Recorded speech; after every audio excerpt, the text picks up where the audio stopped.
through here, just grace us with your, with the presence, and we just appreciate you for doing it. I was looking through the museum. You got a lot of legends from here. That's right. You got a great city to celebrate on. I'm happy to be here. Okay, Bessie Smith, a legend. Yeah. How you feeling, brother? I got my brother with me. He gonna, I'm blessed. I'm highly favored. Drove all the way from the A to chop it up with Bun B. You're definitely a legend. You're a part of easily one of the greatest hip hop duos of all time. And I just want to say this to your face. Riding Dirty is one of the greatest albums ever made in life. Yes. Period. Period. So seeing how I am from Atlanta, this is my sister's sound. I want her to do the honors to pop off the first question. Go ahead, sis. Yeah, so one thing about Ladies first. we check with people mental first. Because mental health is important. Yes. So we want to ask you, on a scale of 1 to 10, how is your mental right now? I'm in a good space right now. You know what I'm saying? Every day isn't a great day, but I can find something great about every day. You know what I'm saying? So I've had enough bad days to know that they don't last. I've been through enough, bad situations to know that they don't last. I've been through ups. So I know to anticipate downs. I've been through downs, so I also know to anticipate ups. You know what I'm saying? So typically when you're going through something in a moment, it seems like a very, very big deal. But if you can back up and look at your week, it gets smaller. If you look at your month, it gets even more smaller. And you look at your year and eventually your life, and these moments that in the moment seem like such a big, great undertaking are just, they're almost barely blips on the scale of your life. So when you get a down moment and you get low, you have to know that all you can do is go up from there. So, don't lean too much into it. Don't give it any energy. You know what I'm saying? Stay positive, stay focused, call somebody, take a walk, take a nap, you know what I'm saying?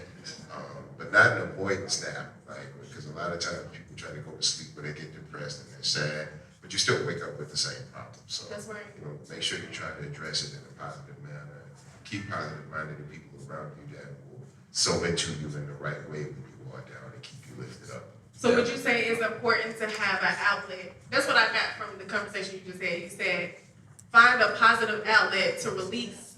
Yeah, and you need an outlet, and you need individuals as well. Like to have something, practicing breathing, taking walks, meditation, reading scripture. All of those things are great things to do by yourself.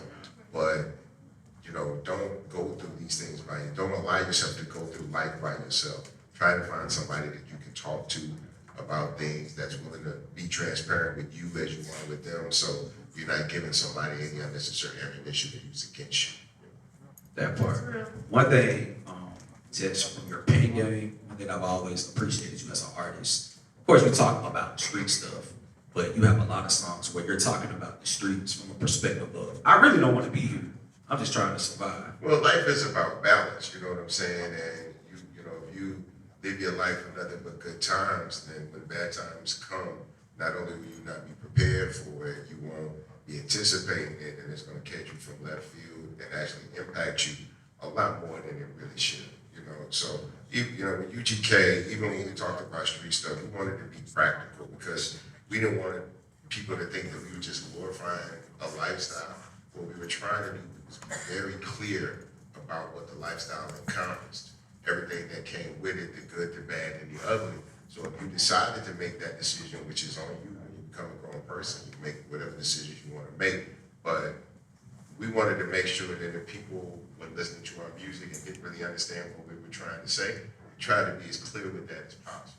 So that people understand we wouldn't just say, hey, go out, do this and do that. No, if you want to do that, that's fine. There's a good way to do things. There's a bad way to do things. And there's repercussions for every action. So before you decide to jump off the porch, it was waiting for you in the street. And if you feel like you can deal with that and not put nobody else in a bad situation, compromise people because you weren't prepared for the situation you put yourself into, then fine, knock yourself out. That part. When it go bad, don't bring nobody down with you. It's true. They say for every action is a reaction, right? Absolutely. So we know the journey of hip hop. You guys, you and Pimp C, y'all did y'all thing. Y'all paved the way for all the underground kings. How was that transition, particularly for you, from rap? Because we all know, you might not want to tour forever, or you might not feel like doing the shows all the time. How was that transition from rap to, let me get on my business tip and let me go open up Trill Burgers, you know what I'm saying? Well, I would encourage anybody that's trying to be an artist to really focus on the business side of the industry, because most people come into the industry with talent. Very few people come in with business acumen and education. And that's what they anticipate. They anticipate you to be very green-eyed and very, anxious to be seen and heard and sign paperwork and say, I'm on a label and I'm an artist and I'm doing all of that. But there's a lot that goes into those situations, and most people typically, when they sign a contract, they just want to see what they ask for. So when you're a musician, you be like, I want X amount of dollars, and they'll show you that on the contract on like page 22. You'd be like, I want this for the budgets of the videos, and they'll show you that on page 25. I want to go on tour, and I want this, and I want all this stuff. And they'll show you in the contract where that stuff is. They'll have the page tab, and they'll just go straight to it. When you guys said you wanted this, here's this on page 22, sign right here. You get that one initial because you don't sign to the end. So everything you ask for, they'll ask you to initial. And at the end of it, you'll be signing the last page of about a 65 page contract. Now you've seen the pages in the contract that gives you what you wanted. But what you have to realize is that every other page is giving them what they want out of the situation. So I encourage people that want to make a real impact in the music industry to be prepared for the music business, because even if you're not a person that's focused on money, if you make good music, you will probably make money. And there are people standing around to try to get all of that money that you're making from you, trying to convince you that you need their help, their services, and all this stuff. And it's really not true. You really don't have to pay people to do things that you don't know how to do. So the more you educate yourself about the industry itself, the mechanisms, about royalties, about publishing, about ownership, the less you have to pay people to do that stuff for. Because every time you pay somebody to do something for you, you're at their whim, right? They're either going to do a good job or a bad job. You know what I'm saying? You kind of trust in them to do what you want them to do, but it's never a precise type of thing. So it's always better for you to know how to do those things, so you know exactly what you're going to get out of the deal, out of the situation, and specifically as an artist out of the contract. With that game that you just gave us, I just gotta ask, because you are an entrepreneur. Us being from the South, musically speaking, there are a lot of people from your generation that really died so we could live. Yes. Like yourself, Master P, Jay Prince. Does it get frustrating when we still, in 2024, hear these stories about artists signing their whole life away? It's like, Dad, y'all didn't learn from us. Does that get frustrating to you? It can be, but you have to realize that as the industry evolves, the things that they lay out for you in the contract will evolve as well. So I can tell you what I avoided when I signed my contract in '92, but that isn't how the record company is even structured today. And when I talk about the importance of understanding the business of it, when you look at the people that have actually been able to take the most advantage of the opportunities given to them, they're naturally business-minded people, right? The talent is there, and even if you're not that talented, we can find you talent, but it's very hard to teach talented people business. You can teach business-minded people how to make music, because as we all can see, everything that sells and everything that's popular isn't necessarily great music or great writing or great singing, but they are willing to work harder than the person that has the good voice or the cute smile or the pretty shape, because they are assuming that those are the qualities that will further them in their career. And they probably will further you in your career, but you will still be outsourcing so much stuff to other people that at the end of the day, you're not going to be making the kind of money you think that you're going to make. And once people understand the music business, you now understand business in general. And that makes the transition that you were talking about earlier a lot easier for people to make, because when you realize your impact in the culture and your connection with the people in the culture, you realize I'm not really just a musician, I'm dealing in service. This is the service industry. This is a product I present to people. People appreciate it. I try to do that in repetition so they come back and support the business and buy more of the product. That's somewhat easy to do when you make an album, because I only got to make an album once, sell it to you once, and the deal is done. I'm in the food industry now, so I got to make a new hit record every single burger. It got to be a hit record, and I got to be prepared for people to want to come back and get that burger again and again repeatedly. But the album only has to sound good one time. The burgers have to be good every single time. So I can't just sit back and relax because we got a lot of social media motion and we got a lot of famous people that come in. That'll get people to come in the door, to give my business an opportunity and give us a chance. I can convince them to get in the door, but how do I convince them to not only come back, but for them to go and want to convince other people to come back with them? And that's what you learn in the music industry. It's about, okay, we went to Houston last year, the new album's out, we gotta go to Houston this year. What can we do to connect more deeper with the people of Houston so they get more out of the experience? Then we go to Dallas, we go to St. Louis, and all these different cities that you go to and all the different people you meet and you hear their slang and you can incorporate certain things into the music and in the presentation that allows you to connect deeper with the people that you're trying to present this music to. So it's really just about going out in the world. Everybody wants to go out and do big shows and big stages and all that. No, you just need to go out. You just need to go out, get in the world, get to meeting people, seeing how people live, seeing how different things are done from where you are to where you're trying to go. So you have a clearer sense of how to do this. It takes a while. It's a process. First time you put something out there, 99.99 times out of 100, it doesn't connect. That doesn't mean you don't learn something from the process. That doesn't mean that you don't understand better how to present yourself. There's going to be different things where people will be like, no, the song is good, but the video was trash, or vice versa. Or, you know, I mean, you can rap, bro, but that little scruff on your face, you got to figure something out, you know. But there's no such thing as failure, just lessons that help you win better. That's all that is to it. But in order to get there, you got to put yourself out there. You got to be willing to put yourself out there on a stage like this in front of people and be prepared for them to either receive you or reject you. Neither one of those things should stop what you're trying to do with your life. Whether or not people like you or whether people don't like you, it really shouldn't matter to you. You take praise with a grain of salt, and you take criticism with a grain of salt. You give praise to the Most High. You honor the people that walk with you and support you, and you just wake up every day and try to repeat that until it grows into something. But you gotta water the plant. You gotta water the plant. Yes. I love what you said because, like you said, it's about learning, right? And what we like to call it is fail forward.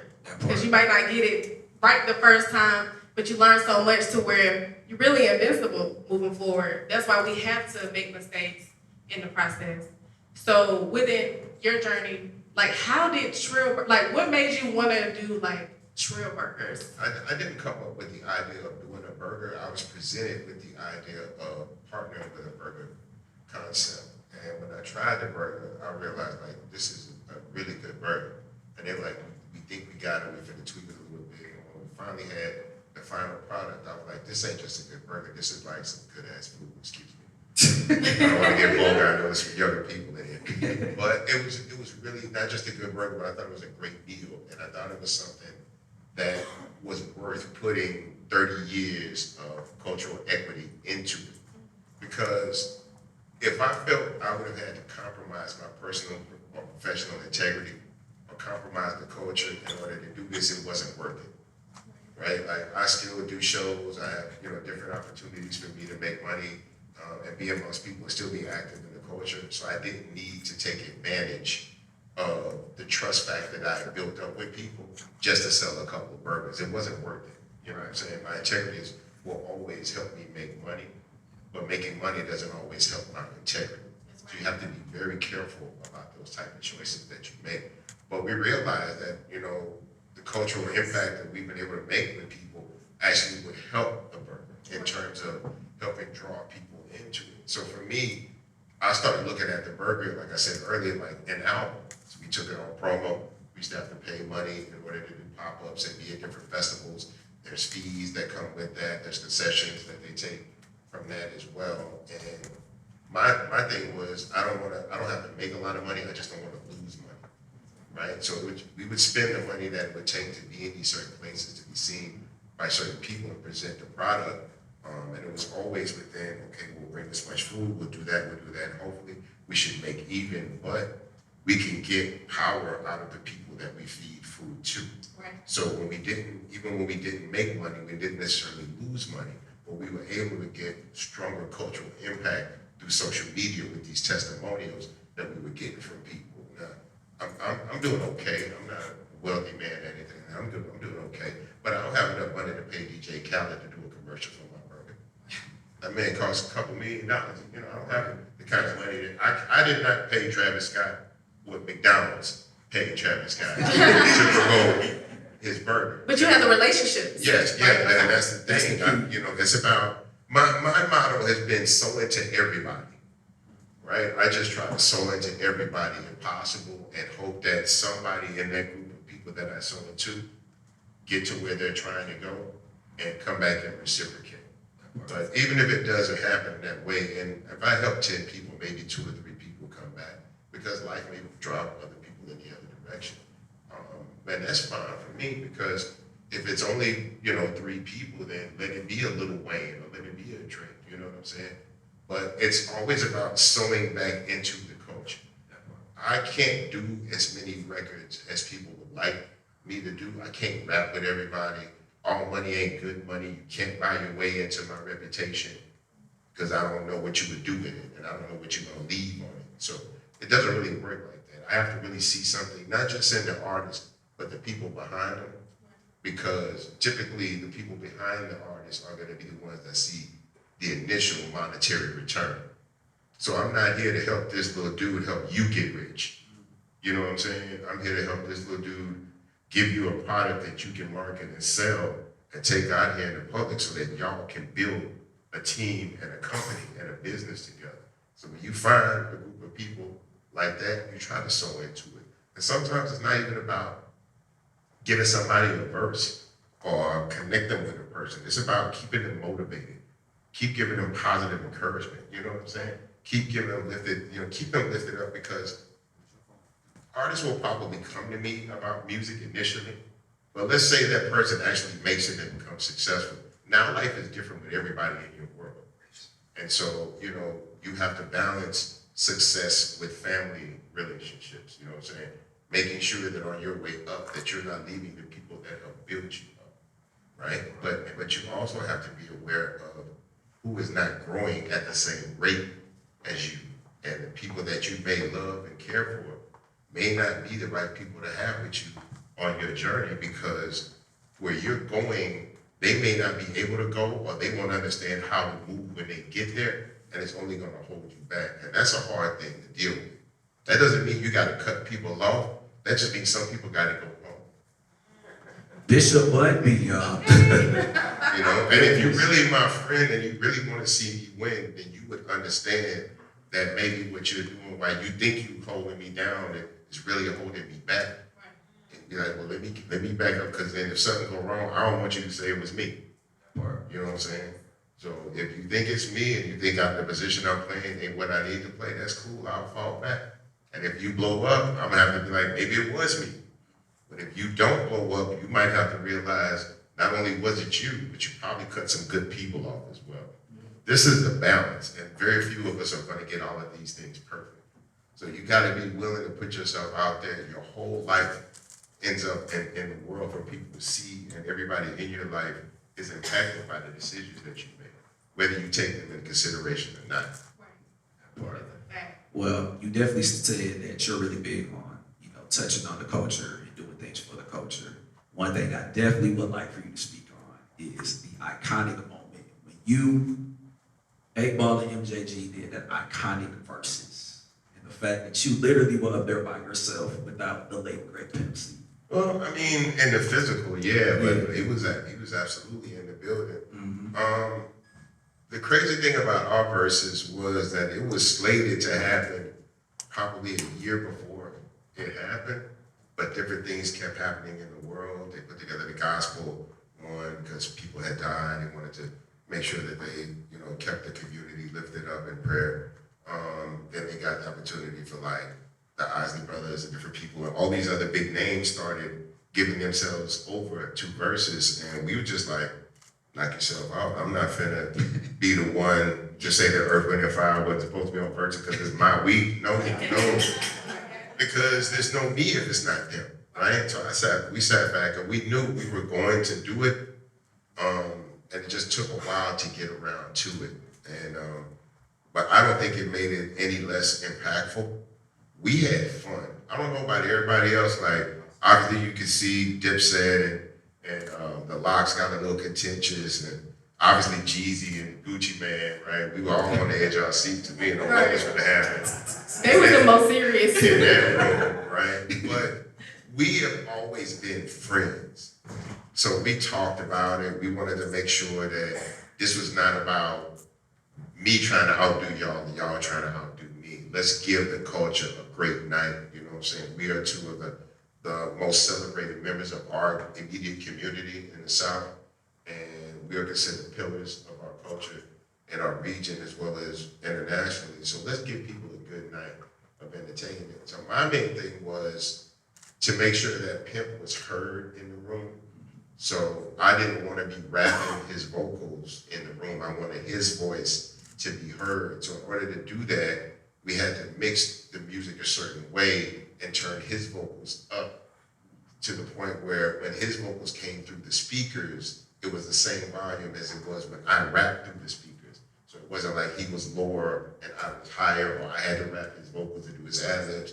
I wanted his voice to be heard in that room. I didn't want, because they were asking me that I want other people to come in and such. So like, no, people don't want to see that. People want to hear Pimp C. We all just get out the way. The music don't speak for itself. They don't need to see him, just hear him and you feel him, you know? And I mean, we had fun. I don't really know how to explain that. Because like, we're friends. We've been friends at this point now for over 32 years. There's never been any level of competition between UGK and A1 and MJG or 3-6 Mafia or Outkast, because we understood that we had bigger fish to fry. Right? We understood that we had to unite. The last thing that we needed to do was get in front of New York people or LA people and act like we was better than somebody that's from the South. No, we all better than y'all. That's how it is. Speak on it. Speak on it. When Dre got up there on the stage at the Source Awards and said the South got something to say, he spoke for all of us. And in that moment, we knew not only did we have to support and stand with him, but we had to give value to what he said about us. We had to really prove that him putting himself on the line and saying that in that room. I've been at the Source Awards before. You've never been before. It's different as a Southern artist because it's literally just us. Like, Outkast was there. I was there, Pimp didn't go. I think Palm and Juicy was there, but it was just us. Like, it was really a Bad Boy versus Death Row situation happening in the room, and in the middle of it, here comes Outkast. Everybody's like, what the hell are they doing there? Why they even talking like that? And so you could feel the energy that like they only ever saw us as tourists. Like, come in, do your little music, have your moment, go on about your business. You look at hip hop now, there are very few artists who don't have either slang, clothing, attitude, cadence, or even terminology that wasn't created in the South. Most of the popular hip hop terminology now is from Southern culture, you know? And it's a numbers game. That's, you know, for us, we realize that, yeah, New York is the media capital, LA is the media capital. So they get to present themselves in this big, grandiose way. So it looks like they run the world and they rule everything. The East Coast is like 4 states. When you think about East Coast is 4 states. New York, New Jersey, Pennsylvania, and some will say Connecticut. That's it. DC, Virginia, that ain't the East Coast. I don't know if anybody here knows anybody from DC. They Southern people. DC people talk like, they reject New York on the general principle. Like, they're not trying to be anything like that. And look at the West Coast. The West Coast is California, Las Vegas, maybe Seattle, and that's it. What's the South? I ain't got enough fingers to count all the southern states. Texas, Louisiana, Alabama, Mississippi, Georgia, Florida, North Carolina, South Carolina, Tennessee, Kentucky, Virginia. I mean, it's a numbers game, and we win that all day. We also get Oklahoma by due process. We get Arizona on the cool too. So once we realized that we had more people, that's when everything shifted. That's when the change came in. Because we realized all we need to do is show them how to call radio stations, how to vote for videos on 106 and Park, right? And we're going to eventually win because we have more people behind us. And now everybody from the South, if you look at, you go and take 10 rappers from the East Coast, and this is not hate or anything like that. You go take 10 people from the West Coast that were famous 30 years ago, and you put them in a room in Los Angeles, they'll probably have some people, but not a lot of people. Same thing for the East Coast. But in the South, we celebrate our artists so much and so deeply because we know what it took for them to get to where they are. New York people wake up and record labels are right down the street. They get in the car, get on the bus, whatever you got to do, record companies. We got to travel, we got to drive 24 hours to New York, 24 hours to LA. Take these 4-hour flights and go try to knock on the door and convince people that don't understand where I'm from, what I represent, what the words I'm saying mean, why I speak in the inflection and tone that I do. They don't understand none of that shit. So if my demo on their desk and somebody from the East Coast demo is on their desk, it doesn't matter who makes better music. It matters who's easier for them to sell. Because in order for them to sell my music, they got to learn my culture. They got to come and talk to me. But it's okay because social media took care of it.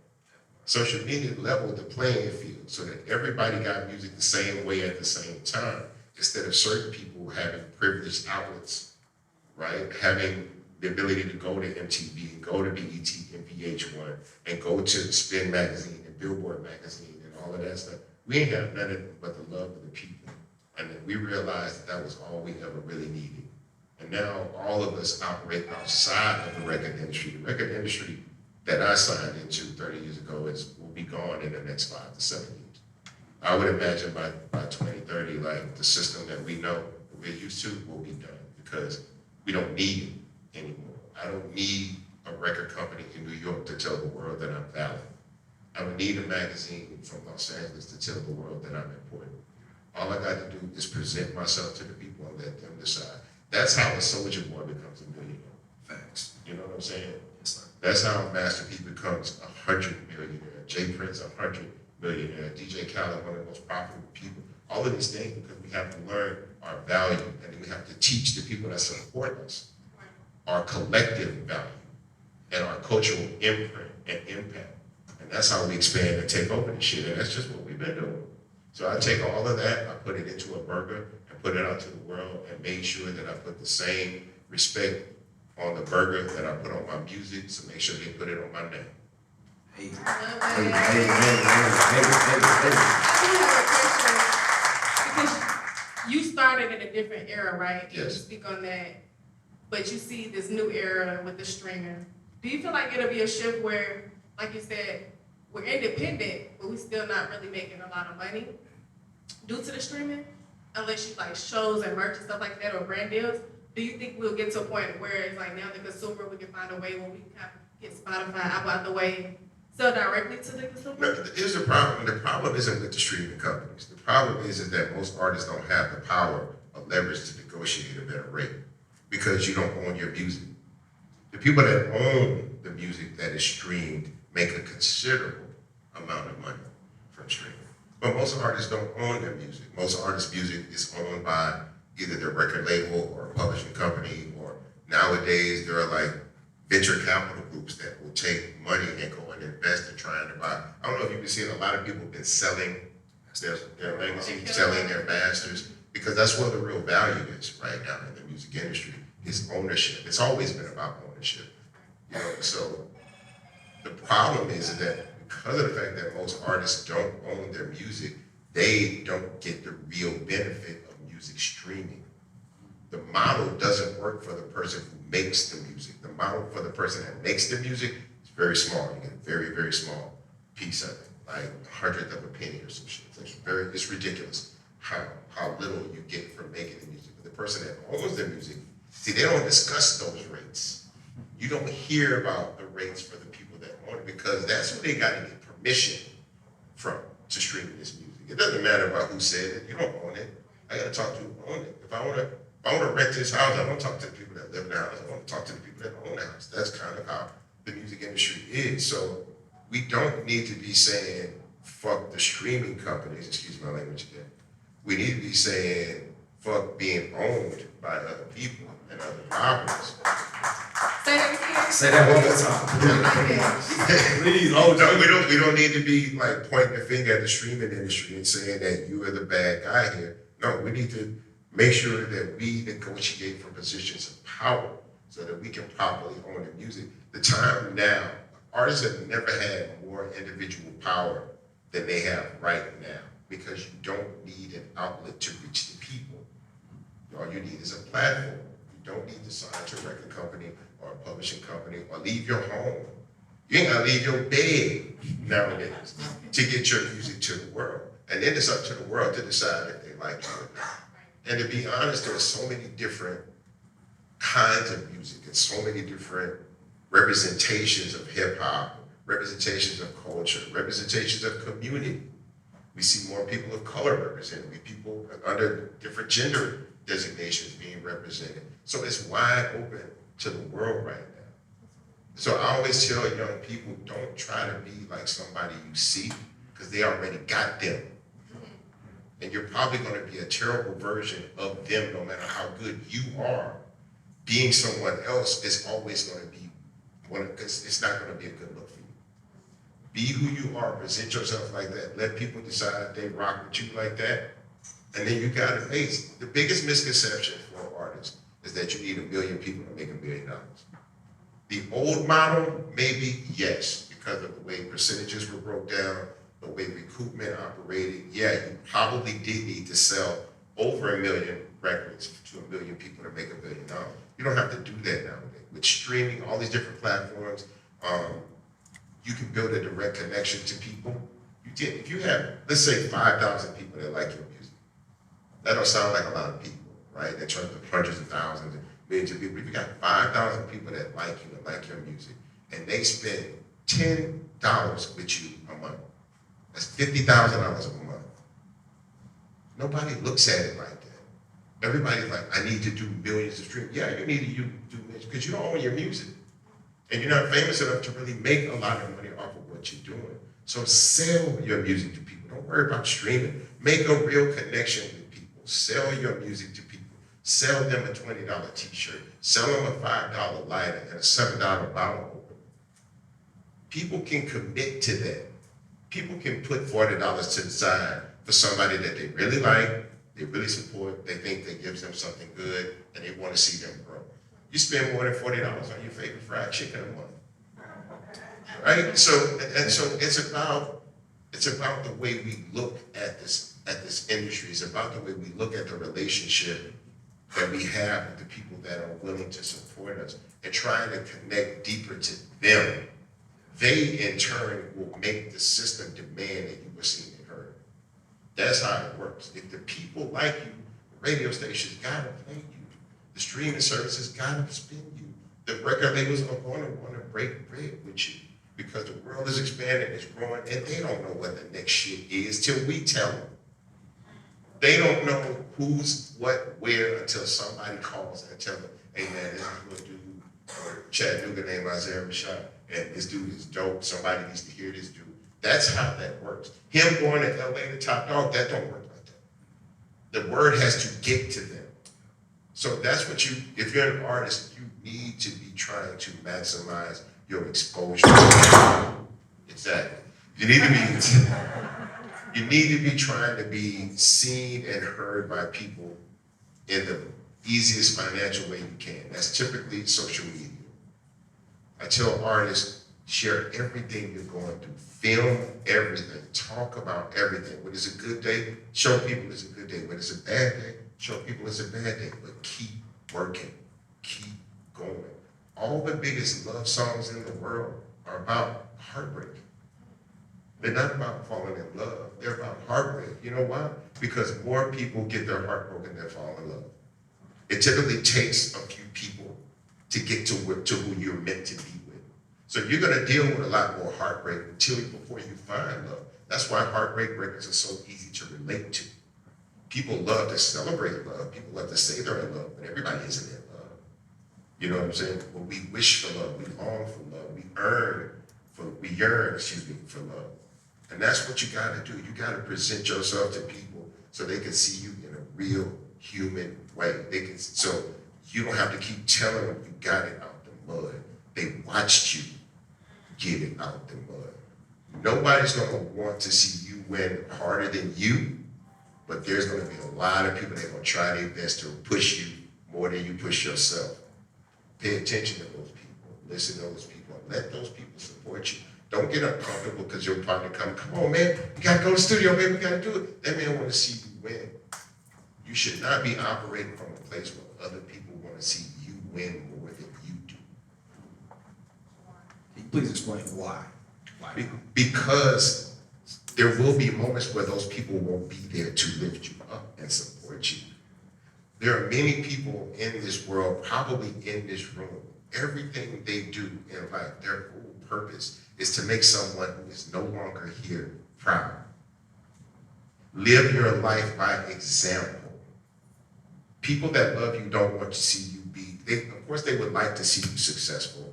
If you're a music artist, they want to see you famous and rich or whatever, but at the base, they want to see you happy. Money will not always make you happy. It'll give you a more comfortable place to cry in, but you still finna cry. Yeah. You know what I'm saying? So it's really on you. I would rather be in a more humble setting in a happy life than in the biggest, nicest house with all the money in the world, and I can't fucking enjoy it. And there are so many people that live in these big houses, and they have to throw these huge parties. They have to constantly keep people around them because they're lonely. They're miserable because they thought that money and fame and access would really change how they felt about themselves. And it doesn't. It doesn't. That's why I tell people, don't put on a uniform. Don't try to be somebody else. Don't do what you think will make other people like you. Do what makes you like you. Because at the end of the day, when you get in bed at night and you're looking up at the roof, at the ceiling, it's just you and God. And you know who you are in that moment. You don't want to go to sleep with regret. Go to sleep with peace of mind. We ain't making a lot of money. We ain't getting what we was going, but we did what we said we was going to do, and I'm good with that. That's really all you control. I love that. That's one thing that I love about you, because you've been in an industry where it's more popular to be a player. You decided to be married. You decided to become one with someone. What is some advice that you could give to others to keep that longevity, to keep that love flowing when you know it's temptation out there, when you know it's ups and downs in a relationship? The big problem with the music industry in terms of relationships is that most artists are very insular people. They're not the most outgoing people in the world. And if they're really like locked in, especially like producers and engineers, a lot of their time is spent alone by yourself, and there's not a lot of moments for human connectivity. So the problem is that while someone may want to be in a relationship, they can't always be in a relationship when they want to. But they think that money and success will afford the relationship, and it will. You'll have a lot more options, but that doesn't make it any easier for you to find who you're supposed to be with. You know, the reality is that most of us will see the person we're supposed to be with while we're with someone that we shouldn't. And you end up missing the boat on that. Now, I'm not going to sit here and act like I wasn't a player. I was young. I did what most young dudes did. I found somebody that I liked, that liked me, but didn't care to be in my world. That's when I knew that was who I wanted to be around me. Because if I'm trying to be famous and the person with me want to be famous too, that's not gonna work typically. Now we can both be on a path together trying to get there. Maybe one of us gets there first, right? But that doesn't always work. I see a lot of relationships right now where both people are artists, and most of their success is very modest, and then one of them takes off. And now we're not on the same level trying to get to the same place. You're there. And a lot of times, like if I'm a male rapper and my girlfriend is an R&B singer, unless she's doing my hook, I'm rapping on her record, it's not a lot of moments for collaboration. And an R&B artist taking off cannot automatically help a rap artist take off, and vice versa. So relationships are very, very hard to deal with outside of the music industry, outside of having money, outside of somebody being too cute or too fine for their own good, right? Relationships are difficult, period. You put money in the middle of a relationship, it becomes more difficult. You put fame in the middle of a relationship, it becomes even more difficult. You put all of these things that typically come with being successful into a happy home, and it's very hard to keep that home together unless the two people work hard to not let this life change them. So I still gotta take out trash. Grass gotta get cut.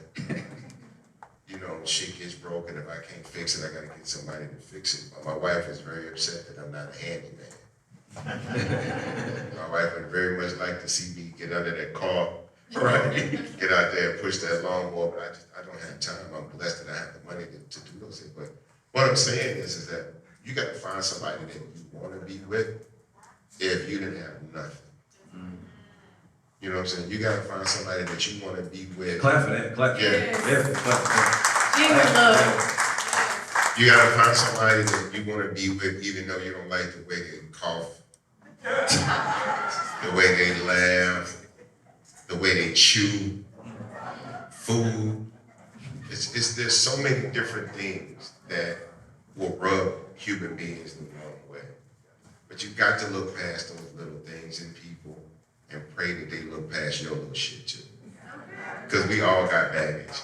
That's true. Thank you so much. So, you know, let's what fun. You know, Trill Burgers, the music is cemented, but we get, I don't know, Trill Film. Trail tenders. Say that again. Trail tenders. Okay. So 2 years ago, about a year and a half ago, actually, we were asked to participate in what's called Tenderfest. And what Tenderfest is basically they take two companies that deal in chicken all day long, and then they take two companies that have nothing to do with chicken, and they ask them to come and present their best version of a chicken tender meal. And so we were asked to compete, and we ended up winning the competition. And it was just a fun little thing for us to do in the moment because I knew the owners, the guys that were throwing the festival, and they're in the food industry too, so I thought it was a good way to build a relationship with a major hospitality group like them. And then we were sitting there and realized we had a whole other potential revenue stream, like in the moment. And so that's kind of what we've been pushing right now. 2 weeks ago, we competed at Fried Chicken Fest in New Orleans.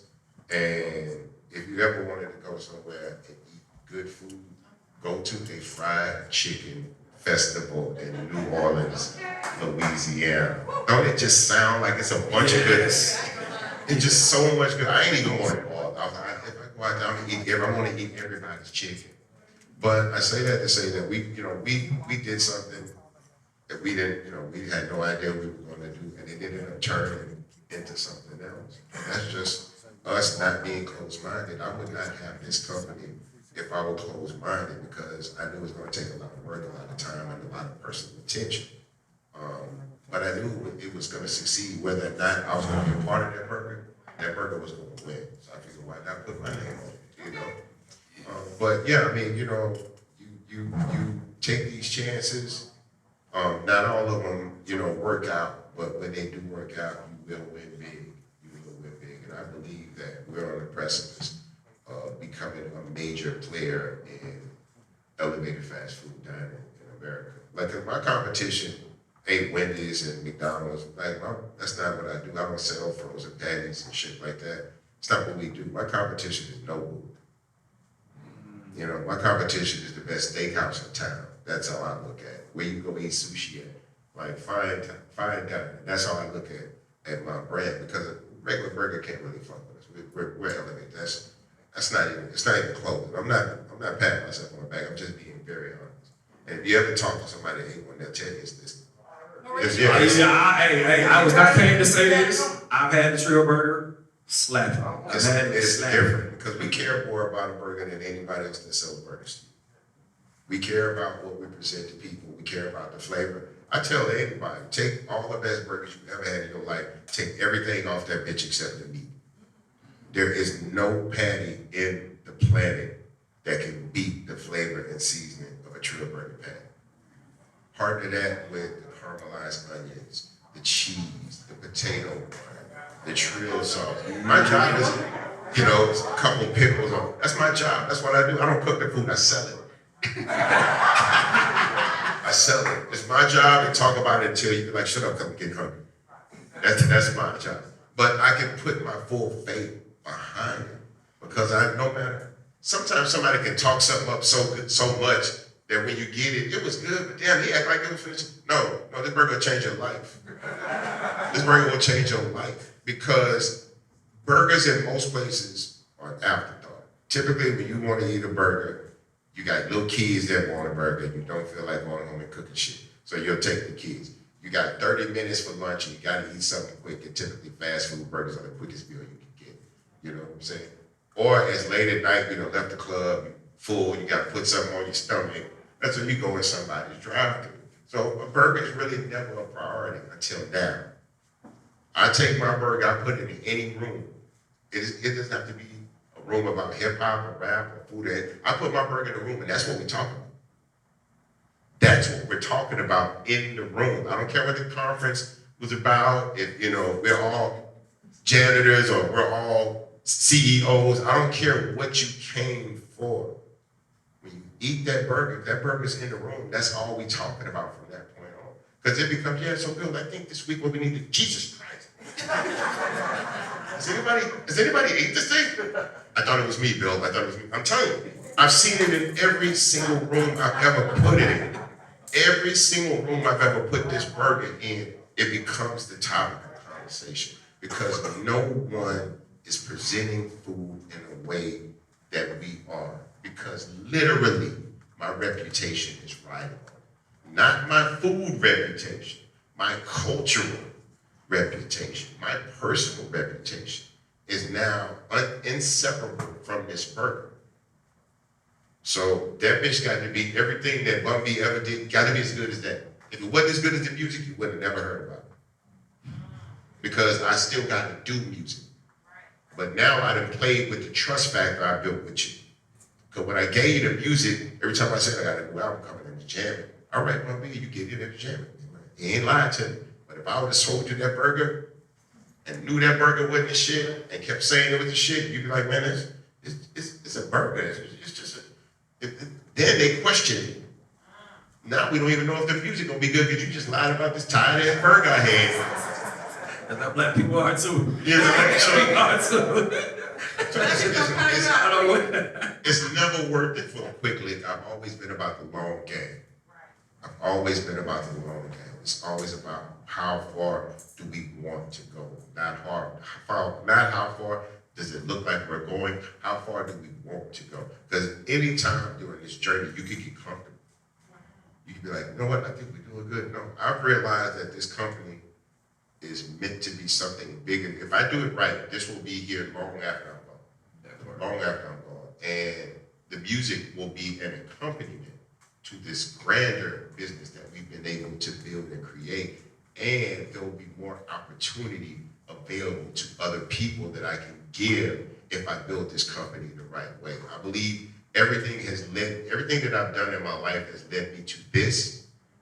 And my true purpose in life, if I'm doing this right, then I'm following my heart with this, and I do this right, there's something on the other side of this burger that is really why I'm here.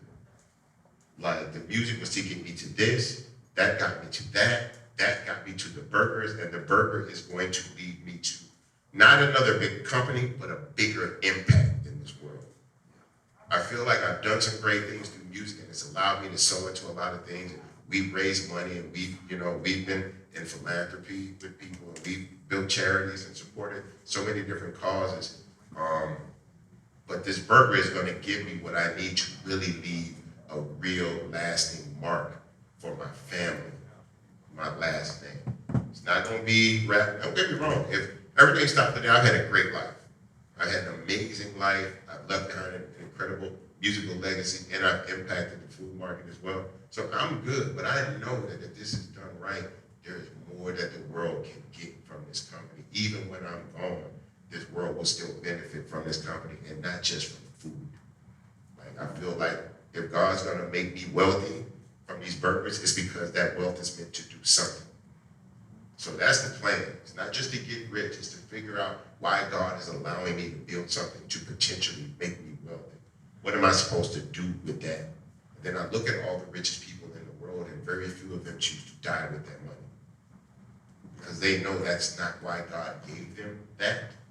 Anyone that doesn't think like that does not truly believe God gave them what they had. They believe they gave themselves what they had, and their only right in this world is to themselves. And that's just not how I feel. So in closing, you know, we gotta end this on a positive note, and that's what me and my brother love to do. We do. Can you offer some words of positivity to this beautiful group of people right here that's listening right here? Oh, absolutely, absolutely. The first person that you need to love is in the mirror. The first person you need to trust is in the mirror. The first person that is really not gonna lie to you is in the mirror. And you can lie to yourself about what you see in the mirror, but the mirror don't lie, okay? So let's be very clear about that. In order to go into this world and be who you wanna be, you need to be 100% comfortable in your skin. You have to be, because that's the only way you will project confidence. You can't fake confidence. You'll see I'm gonna be very honest in here, okay? We're gonna be very honest in this room. We go places and we see people that move like they way cuter than they are. And guess what? Those people will probably get somebody that looks better than the person that think they look good. Because the person that look good thinks somebody's just gonna come knock on the door. But the other person is gonna present themselves in a way that cannot be replicated. Because those qualities are just not gonna be able to be replicated. You got to find the best person for you. And the best person for you is not somebody that was the best person for somebody else. All of us, I say this all the time, I'm telling you. I had a good friend, his name is Donald Ray. He passed away. And Donald Ray used to always have a pretty woman with him. And I asked him, I said, Donald Ray, how is it that you always have pretty women? He said, because that's all I want. He said, the moment I pick a woman less than the standard that I'm holding for a woman and settle for that woman, the woman I really want is gonna be right there in that room.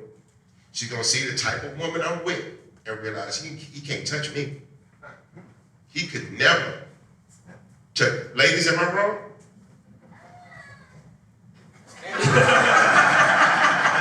Keep it repeating, it's cool. If a man that you know wants you settles for a woman that's less than you, is that the man for you?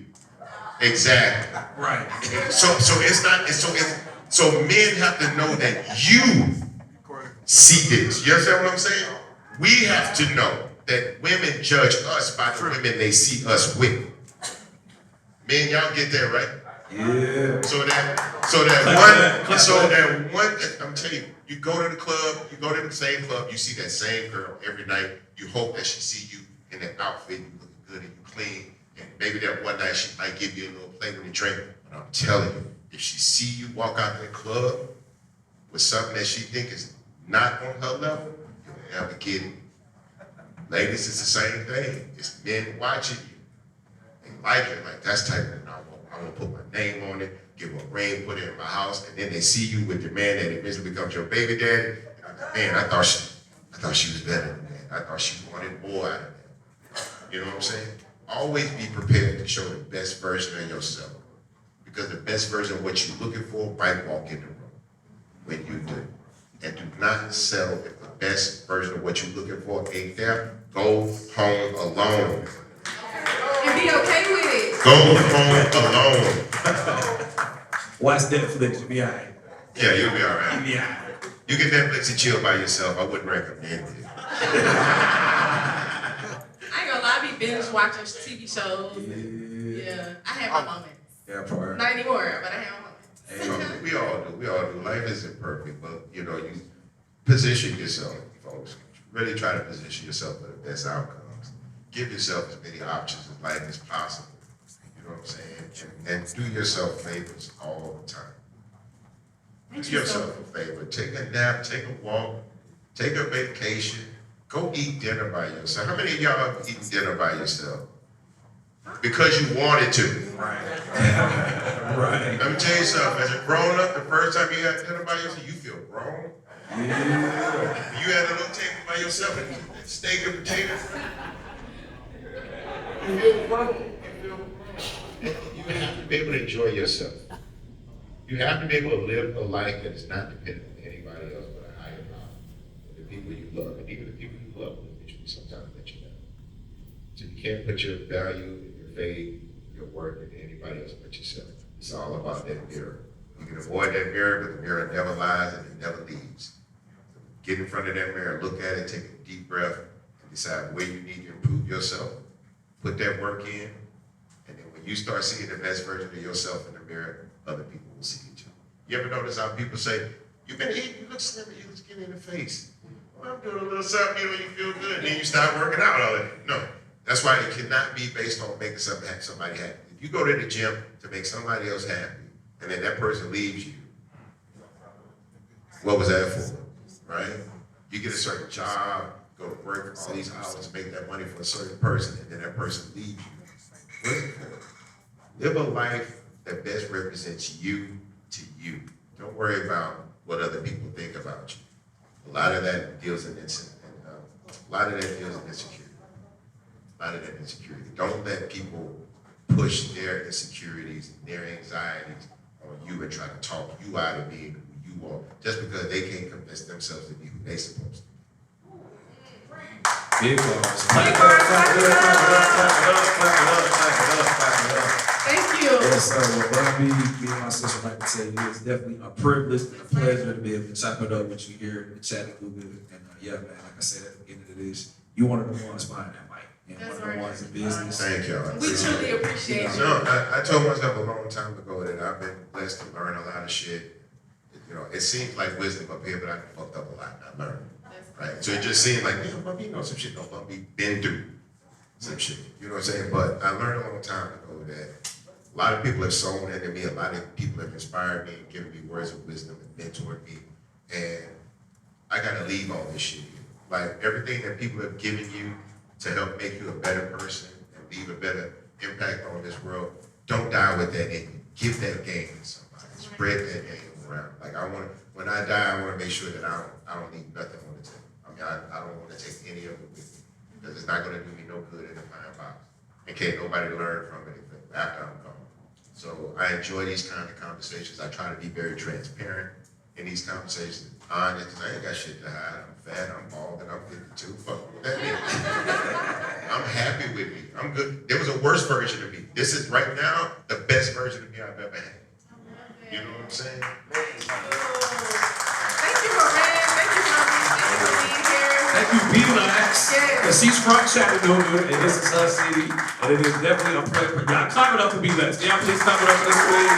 She is love Chattanooga. Put it on. You know what I'm saying? Bro, all the way from the end of the year. So yes, sis, thank you. Thank you so much. Chattown, can y'all give it up one more time for Bun B?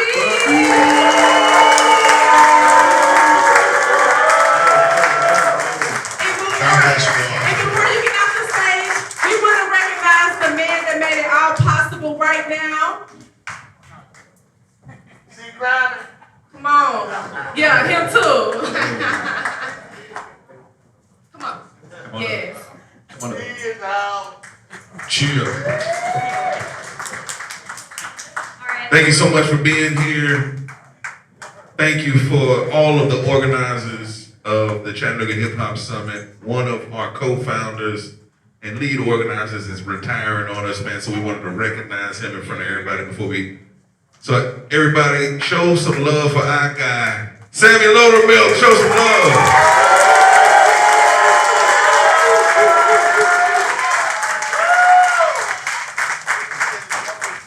And we have a special proclamation. It is officially Sammy Lodermilk Day. Yeah.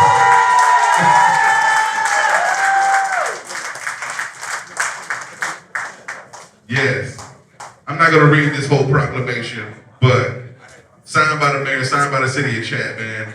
Thank you to all you have done for us in so many capacities. Sammy Lodermilk Day, man. Give it up for my guy.